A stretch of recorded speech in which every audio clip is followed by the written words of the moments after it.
where your mom thought you were cheating when you were able to clock in like insane timing. I was so fascinated, and I was like, oh my God, this mountain looks so beautiful, and look at the snow and stuff. And I grew up amongst the women's and men who are, don't think about your age, like, but you're like cheating these days, you're just pretending to do your training. A famous Kannada song, Madkeri Mel Manju, paints Coorg in winter as silver roads wrapped in mist. It's cold and chilly, but without snow. This was until T. N. Bhavani came along. Recently, she made history with 2 bronze medals at the FIS cross country skiing competition in Chile, the first ever Indian woman to do so. And there it was. She carried snow and Coorg together, something that's unheard of. So, welcome, Bhavani, to the winning story. It's an honor to have you with us today. Okay, thank you so much. It's an honor for me to be here and, share my journey. Lovely. So, how are you doing today? This past week has been crazy. So many people are discovering your journey, and many are hearing your name for the first time. So, how has it been overall? Amazing. I mean, I don't know how to put it in words, but to be honest, I wish I was right there in India to, be with my family and friends. It would have been more fun. But it's kind of nice over here to be amongst the, different culture and the people of different country. Even here, the way they are celebrating my win, the way they're supporting, is something really nice. Like all the other athletes and their families have been very amazing, and they're like celebrating my win every single day. It's been like a celebration for the last 4 days for me. Lovely. There's a very nice photo of you holding the Indian flag. How did it Yes. feel holding the Indian flag after winning those 2 bronze Oh, medals? I think it's like a dream for any athletes to unfold your country's flag when you are in. But I carry the Indian flag everywhere I go for any competitions, and in the world championship and stuff. Obviously, we have moments where we have some pictures, but I always dreamt of unfolding the flag on a podium. That's something which I always dreamt about. And 2 years back, I had a win in Italy in a race, but that was like a local club event, which was unplanned. Back then I didn't even know I won a race, and I just had to run on the podium and take the medal, but I couldn't unfold the Indian flag. But this time I was like so excited when I won my first podium. I'm like, finally, the dream of unfolding my flag on a podium is coming true this year. So it was very exciting for me to, hold that flag over there. And I'm sure this is just the beginning. There's so much more Fingers that's coming. crossed. Fingers crossed. Not to jinx anything. Fingers crossed. We read, and this is something I really wanted to ask you when I was preparing for this interview, is we read that, your very first glimpse of snow or when you saw snow was in the film Ye Jawani Hai Diwani. Is that true? Yes. So take us uh, through that moment.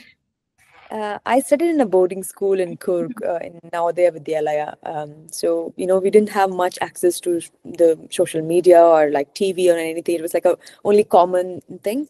I think when I was in my 12th grade is when Ye Jawani Ye Diwani movie had come out. And one of the Sundays, we watched the movie in the school campus. Like Sundays we used to have a movie day, and I ended up watching Ye Jawani Diwani, and I was so fascinated, and I was like, oh my God, this mountain looks so beautiful, and look at the snow and stuff. And then I started like Googling about like, how Manali looks and how far it is from Karnataka and stuff. And all I thought was like, one day when I finish my university and start working, I'm going to go on a trip to the Himalayas and explore the Himalayas. That was my plan.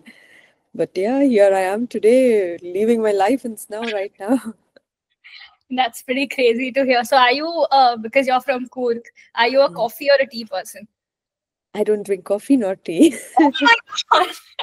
That's absolutely unheard of, I especially know from our region. everyone gives that reaction to me, but I've never had coffee or tea in my life. I'm more of a fresh juice person. Wow, that will take time to settle for me as well. I can't live without my 3 cups of coffee, filter coffee Yeah, every day. I know. Yeah. So you're talking, you spoke about Coorg and studying in a boarding school. So most athletes that we know of begin their journey in their sport at a very young age, Mm. right? You have cricketers, footballers who have been training and being part of this sport since they're like, 6, 7 years old. Mm. But skiing came very late to you.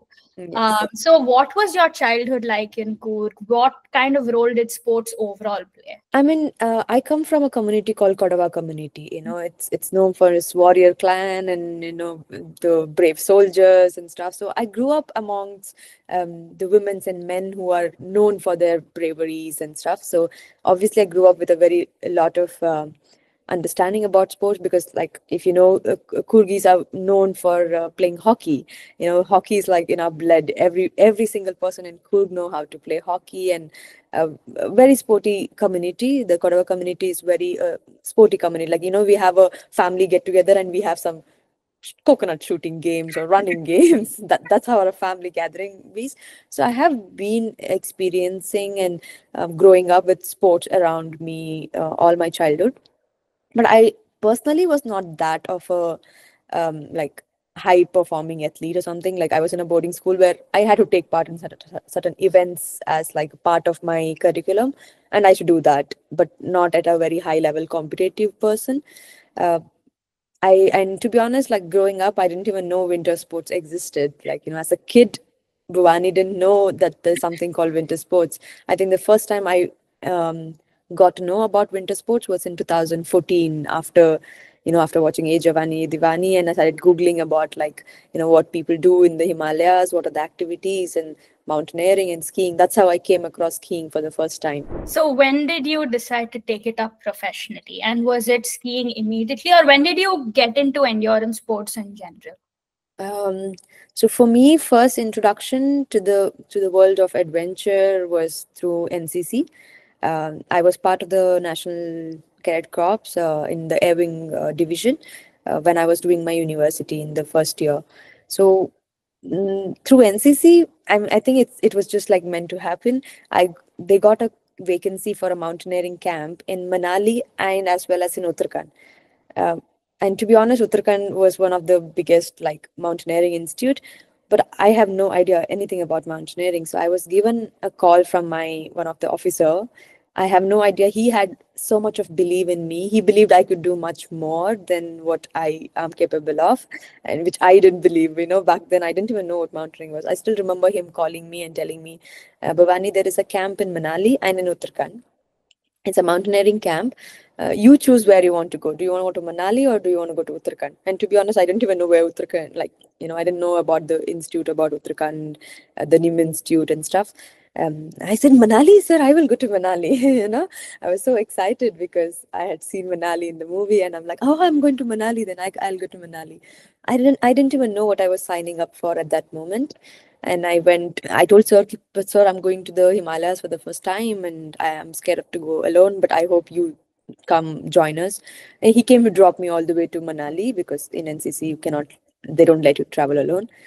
And when I reached there, I saw 116 other people who have come to the course who are like well known for what they've signed up. Like, there were guys from the military, there were like IIT students, and there were like people from the mountaineering field who have been professional mountaineers and they've come for certification. And I was this girl who knew nothing about mountaineering except the Age of Ani Divani hike.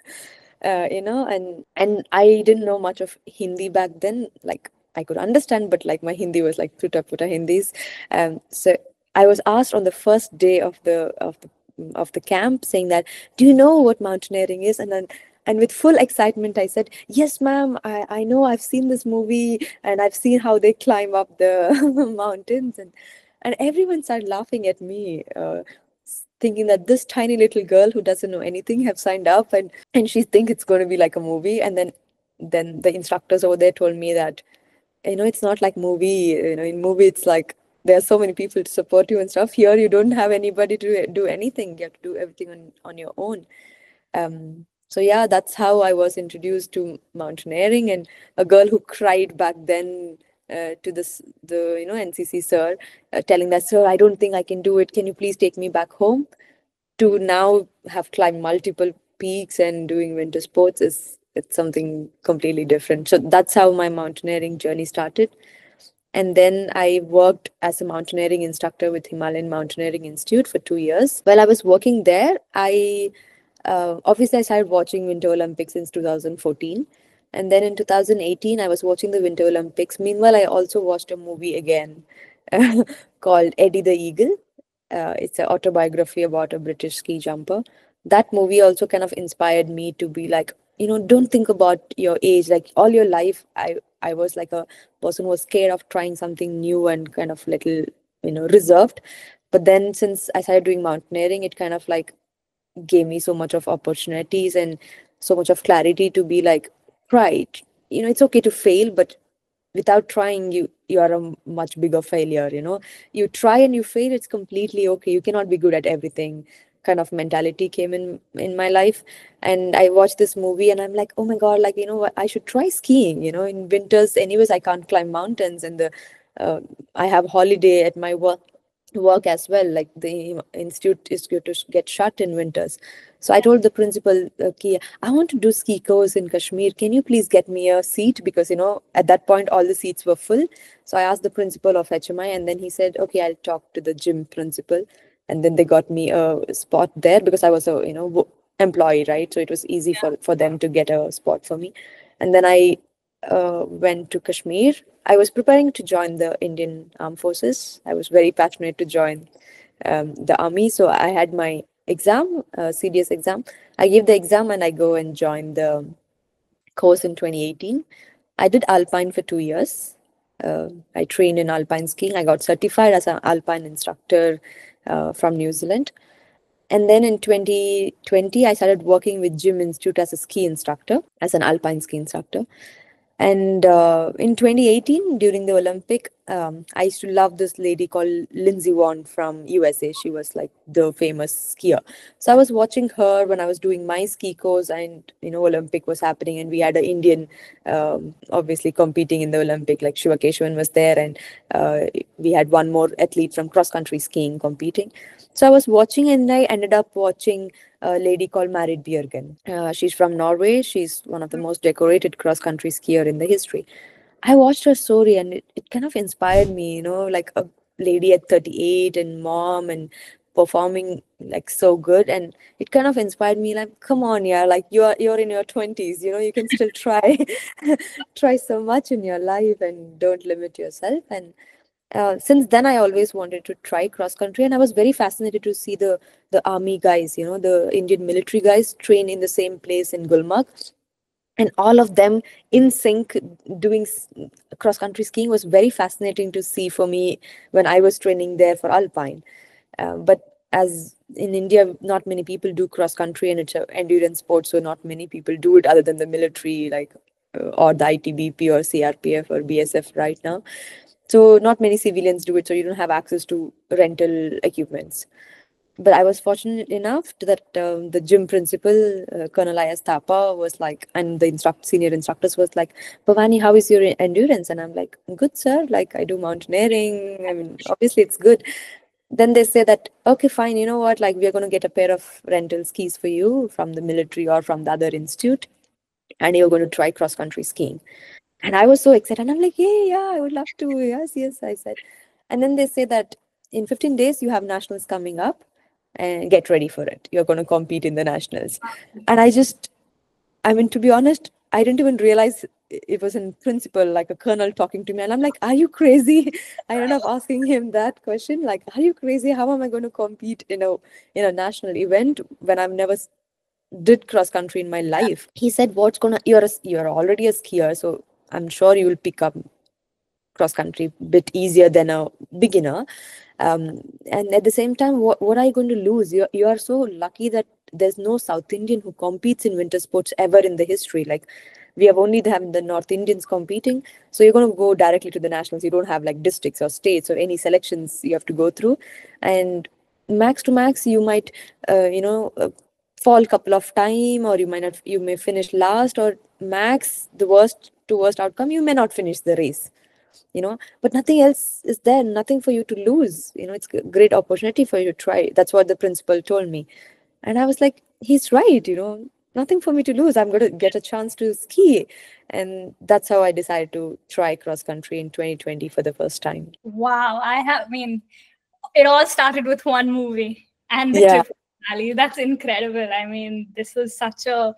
I was so engrossed in your storytelling, and you were so excited, even reliving those memories. Yeah. Even now I get goosebumps. I can't believe that I'm actually living it.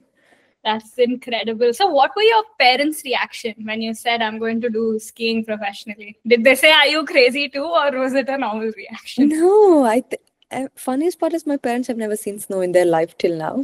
Wow. Okay. Yeah. All they know and all they know about winter sports or snow or anything is just watching my videos. Every time I go back home, I show them my mountaineering videos. But when I was doing mountaineering, my mom cried a lot because she was very scared, because like she sees me in that ice. Like I had like a small clip from Elbrus in Russia, and I was showing her, and she ended up crying because she's like, it's so hard, it's so cold, and why are you like doing this, it's so risky and stuff. But yeah, now all they know is just through my videos and stuff. They actually don't know much about the sport, but they're very supportive with everything I do. There was a another anecdote that we came across where your mom thought you were cheating when you were able to clock in like insane timings when you're running. Why did that come along? So it happened in lockdown. So I tried cross country skiing in 2020, and I was like, obviously in the nationals, I didn't stand somewhere in the top. I was like bit last. And then we had Kalo India. So Kalo India, what happens with the military girls couldn't come for the competitions because they were stuck with some road issues. So we were left with like 4 athletes competing in the first Kalo India. So I ended up winning my first bronze, like 2 bronze medal in that race, and it was very surprising to a to a person who learned skiing like 1 month back, and winning like 2 bronze in a national level event was like pretty thing. But I was like, I was thinking it's not a big deal because there were no other participants. But then the Olympian athlete, Jagdish, he was in the army. So obviously I know he's an Olympian. So I used to look up to him when I was training. And then he comes up to me and says that, don't think it's all luck. Obviously it's luck. You have luck. You have won a medal in the first year of competing. But at the same time, it's your hard work. Like if you had not finished the 10-kilometer race, you would have not got that medal, kind of thing. And then he always, I think first, he was the first person to tell me that, um, I think India is going to get a good skier. He said that on my first race. He said, after so long, we are seeing some women who has the ability to do it. And I think in the coming years, you're going to win multiple podiums, and you're going to, be one of the good skiers India has seen. He said that on the first year of my skiing. Um, and I go back home, and I had no plans of continuing competing. I just wanted to experience, and I've done, and I was happy with it. But then lockdown happened, and I had nothing else to do.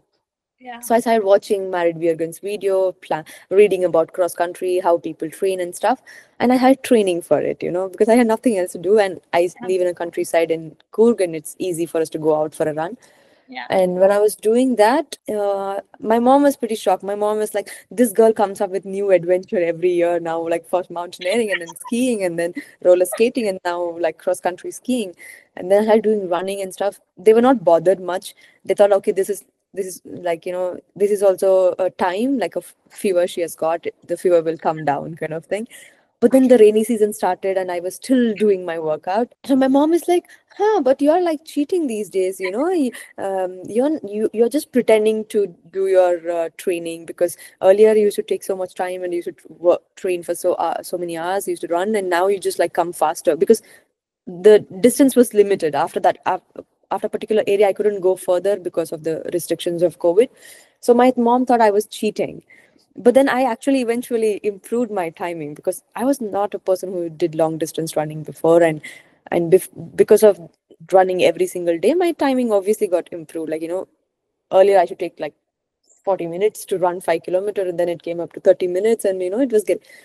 So told that to my dad. This girl just doing time pass. She's not training or anything. She just comes back in like 20 minutes or something. And then my mom and dad decided to like be a part of my training. So back then I didn't have like a smart watch or something to record my. I did not take my phone. when I'm running. Because and then my mom used to tell that take her. So my dad used to take me from home and drop me like 8 to 10 kilometers away from my home, and then calls my mom and says her timing starts now. So I have to run back home all the way, and then when I reach home, my mom notes down the timing, and then they were like, okay, fine. And it started with fun, but it ended up being like they were part of my training. That's how I kind of like trained the whole COVID. And 21 I came back, and that's when I won my first gold medal when the military, like the ITBP girls, were competing. Wow. I mean, that's also such a fun family activity to have, that Yeah. it's a part of your training. It's super fun. Sounds very wholesome. So you're talking about your training, and training through COVID and training even before, especially for skiing. Obviously, we also know that skiing is a very expensive sport, Mhm. right? The equipments are expensive. It's not like a football or a cricket, Yeah. right? And it's also not something that's easily available overall. So, what were the kind of financial pressures that you faced when it came to training for ski? Mhm. When I started, I didn't think about it so much because as I was working in gym, I had equipment provided by the military itself, and even Indian Army, the High Altitude Warfare School in Gulmarg. All the officers and everybody over there were very supportive for me. From day one, they were like, "You need any help? We are there." They helped me with my training. They said they could let. I mean, with everything like in the initial days, but when I was working with gym, I kind of didn't realize it much about it, and I was just doing it for fun. So I was like, okay, I have access to it. But eventually when I picked up skiing as a full-time athlete in 2022, I realized how expensive it is and how hard it is to access the ski and train and plan everything, and it started getting harder and harder and for me to manage the finance. But luckily now I have Reliance, which have solved all my problems and made things easier for me to focus on skiing. Can you tell us a little bit about your journey with Reliance? So I think 2024 Kalo India is when Reliance came for talent hunt or something in Gulmarg, and I was performing. I was competing in Kalo India. Uh, that was one of my best season so far. Uh, I I I had I was winning gold by then, but not in all the events. Like I might win in gold in one event and stuff like that. But 2024 was like I fought with the federation saying that we want timers because earlier we had stopwatch, and in stopwatch you have a lot of minor time difference which you cannot specifically say exactly this is the right time.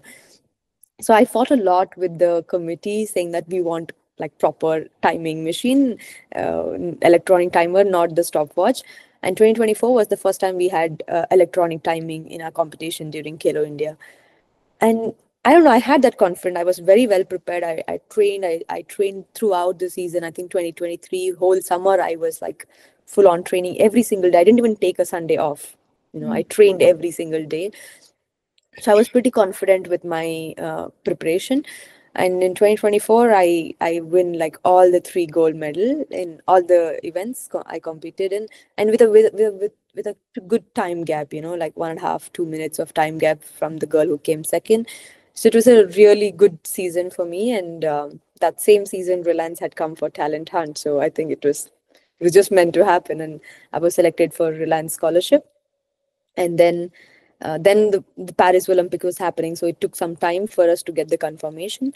And after Paris Olympic, Shiva Keshavan called me and said that you are into the Reliance team and welcome on board, and you're going to have support from Reliance. Now you're going to have a team, you're going to have a manager, physiotherapist, and psychologist, nutritionist. I was pretty shocked. I'm like, am I really going to have all of that right now? Like, I never imagined to have a team who's going to help me with everything. And having that team has changed a lot in my performance overall. Because, when you do everything on your own and you're trying to figure out so much, and then now you have a team who's going to do all that for you, it makes you more at ease. You can focus more on your training than worrying about everything else. Wonderful. You were talking about how you had to, fight for a timer, right? Instead Yeah. of a stopwatch. So the situation of winter sports in India is not where you'd expect it to be. Yes. So, what do you think, not just the government, but even media in general, can do differently to create opportunities for winter sports in India, for us to get to that level where, say, other countries are? With whatever level of experience and things I have in winter sports in the last 4 years, I believe we have the potential. India does have the potential to make it big in the global stage. If a girl from South in 4 years can come and win a medal, imagine the kids born and brought up in the Himalayas, the potential they have. I've seen this athletes from Ladakh and Kashmir who has amazing level of endurance level, their lung capacity is so good. But lack of infrastructure is one thing obviously the government and the companies have to work on. But at the same time, I think the media plays a big role. Like, the more the media will cover, the more media will share about winter sports, the more people knows about winter sports. Like, imagine growing up in South, I didn't even know something called winter sports existed. Yeah. Because we never saw that in media, we never saw that in social media. But if the media starts covering winter sports, like how they like recently, you see how summer sports is gaining popularity in India, right? Like, people know about the sports, people know who are the summer athletes, and that's why India's performance is improving day by day. And I think it's the same thing with winter sports. The more popularity it gains, the more publicity it gains, the more people know about winter sports, the more the support it comes. Like, imagine now Reliance has come forward to support me, right? And because of that, there's so much of change. Like, so many people know about winter sports now, and through my journey, people know about winter sports. Now I get calls from parents asking me how we can put our kids to the winter sports, and can you train our kids and stuff like that.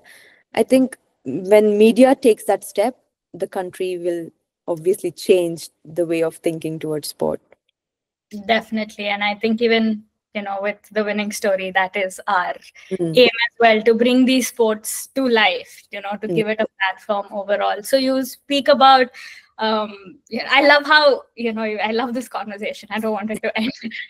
But you speak about how people are calling you and asking you how to mm, get into skiing, and which is a great change, especially mm, for, in a country like India, where half the nation doesn't know what winter sports is. mm, So mm, if a young girl from a mm. non-snowy place like Coorg or somewhere down south or anywhere came up to you today and said, "I want to ski," what's that one piece of advice you will give them, that you wish someone had told you? Try it. Try it. Literally try it. I think when I first time went to Manali and just put on a skis as a tourist, like when I spoke to people about like how about the sport, the first thing I heard was, "Oh, you have to learn it as a kid. You are like too old for it, and it's like a professional technical sport and stuff." I think we have to change the way of thinking. Try it. Doesn't matter what your age is, where you come from, what is your background. Just try. Like, you don't know whether you're going to be good at it or bad at it until you try it. So I would say anybody who comes to me is that first try it, and then you know if you are going to wanting to do it more or not. And I think that's what I would say anybody out there. Because like this year during the Kelo India, I had this two young kids from Kashmir, like literally Hmm. from Kashmir, come up to me, and they were like random kids I just met during the medal ceremony. They were coming up to me and they knew me. They're like, Bhavani Didu, and like, very small kids, like I think like 3, 4, 5 years old. And they Yeah. were telling me that, when I grow up, I'm going to wear this blue jacket like you are wearing, because I was wearing that India's jacket, like from Asian Games. And the kid was telling me that when she grows up, she want to become like me, wear the blue jacket like me and ski like me. And I think that's what I live for. That's what I'm doing this sport for. And I felt the most happiest person when that happened. And they were there in the podium with me. Both of them were like holding my Wow. hand, standing in the podium with me when I took the medal. And I think this is what an athlete dreams of, to inspire the next generation. And the small kids coming in telling me that they want to be like me one day and wear that blue jacket. I think it makes whole sense and gives me so much of motivation to do much better. Wow, that's so inspiring. I mean, that feeling is like an unimaginable feeling. You have to be there to feel it, kind I of. know. I cried when the kids came and told that to me. That's incredible. Just a couple of more questions. You spoke about Lindsay Vonn. Have you had the opportunity to meet her? No, Lindsay Vonn I didn't, but Mary Björgen I did. And how I did I that go? Oh, crazy. To be honest, I wanted to scream, but I didn't know how she will react if I start screaming because I was in Norway for training. Then I kept asking my coach, I heard Marit Björgen trains here. Can I see her? I want to see her even from far. And she's like my favorite athlete. I've been following her and stuff. And then my coach kept making fun of me. He's like, I'm also a five-time world champion, I'm like, I know, but Marit Björgen, like I was like that. And yeah, he told Marit Björgen about me and 2022 before the Christmas she came for vacation with her family, and then my coach says, I have a surprise for you, turn behind. And then when I turned, Marit Björgen is standing right there. She came to me to the training center, and I just couldn't believe, I didn't know what to react, and it was like the best moment of my life. She gave her autobiography, she spoke to me, she said so much about her athlete journey. She motivated me so much. She said it's never too late, and just try to be better every single day, one person at a time, and that's it. You don't have to think about too much, kind of thing. And since then she has been like an amazing mentor to me. Like even now when I go to Norway or anything, I make sure that I catch up with her at least once. Even this year during the world championship, I was doing my first long distance classic race in my career, which was like completely different, because we don't have classic technique in India. And when I finished my race, I had a present given to me at the finish line by Marit Björgen. She had a ski cap signed by her, given to me at the finish line, for completing my first classic race. So Wow. yeah, it's nice to have the person you were inspired. But what I felt was I obviously admire her as an athlete, but since I know her personally now, I admire her as a human being. She's such a great human being to know. So dreams do come true eventually. Yeah. Just keep Keep going, believing. and Yeah. they will come true. Just keep going. And finally, we come to our winning story segment. So, Mm. Bhavani, what is your winning story? That one story that's extremely dear to you. To be honest, right now is that kids, the story I just shared with you. Like the moment the because this year was like a big roller coaster for me this season, with lot of things happening, with lot of politics in amongst the athletes and stuff like that. Like so Asian Games with like last minute confirmations and stuff, and then we come into World Championship, and uh, after I just arrived back from World Championship, and the right next day I have my Kilo India. So it was like a pretty hectic season. And then I was feeling a bit low because I couldn't give my 100% with all the travel and stuff. And then you have these kids coming up to you and, just changing your mood completely. The way they told me, I even like made them wear my skis, which was like, their foot size might be like 3 or something, but they still wore my shoes and they wore my skis, and I was just holding them and making them ski. I think that this moment is what I dreamt of, and I think this is what I live for, to inspire the next generation of athlete. And more than anything else, these kind of moments is what makes the journey very special. So right now, I really cheers that moment when those two kids came and told me that they want to be like me. That's beautiful. I mean, a journey that started because of a movie like Ye Jawani Hai Diwani has become such a big dream where you're inspiring the entire country and taking India to heights that it's literally never seen before. Thank you so much for giving us your time, and all the best for your future. Thank you so much, and thank you for listening to my stories. And I hope it'll reach more people and inspire more people through you guys. Of course, definitely. Thank you so much.